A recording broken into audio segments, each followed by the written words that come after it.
Hey everybody, I got a toy review for you today. This is from the Marvel Select line of action figures, and I'm going to talk about one of them today.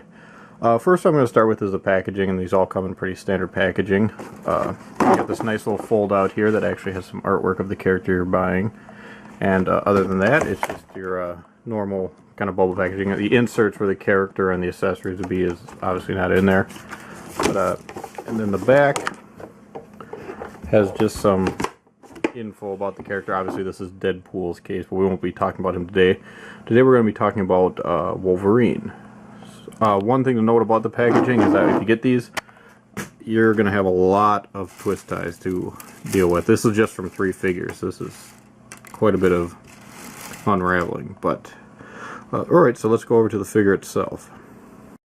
Alright, so here's what comes in your Wolverine package. Of course, this is the classic brown uniform Wolverine, which I've always really liked. I liked it way better than his blue and yellow uniform you sometimes see him in. But so here's the figure itself. Katana. It's really nicely detailed suit of armor. This post, which will go on here, and the armor will sit on that. And then here's the display, or the little backdrop each figure comes with, and I'm not really sure what this is supposed to be. When I first saw the packaging, I thought it was supposed to be like a dojo, with the sword and the armor and all that, but it's got a bunch of weird wires and tubes in the back there, and it seems to be made out of metal, so I'm not sure what it's actually supposed to be representing.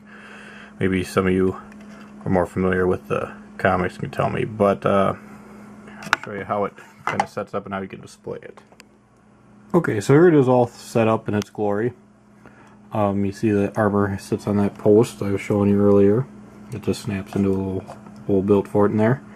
Wolverine has a little peg for his foot on this side, and this foot is free, so you can adjust it as you wish.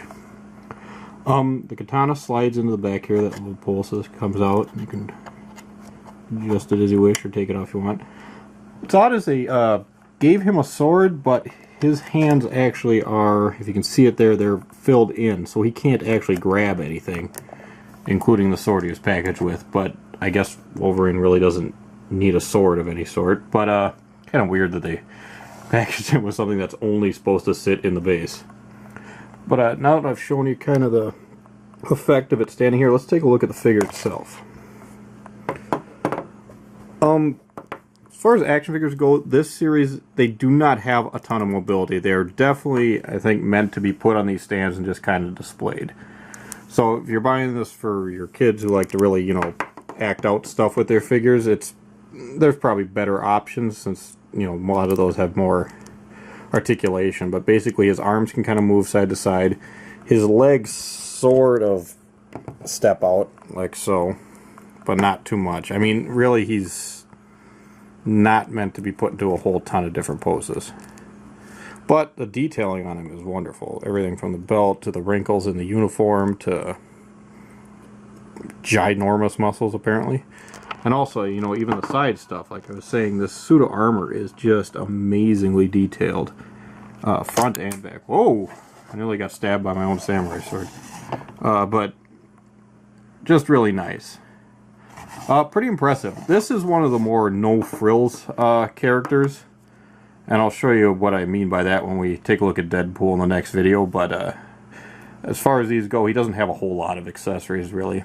But still looks really cool, and I definitely recommend it to any Marvel fan or collector of nice figurines.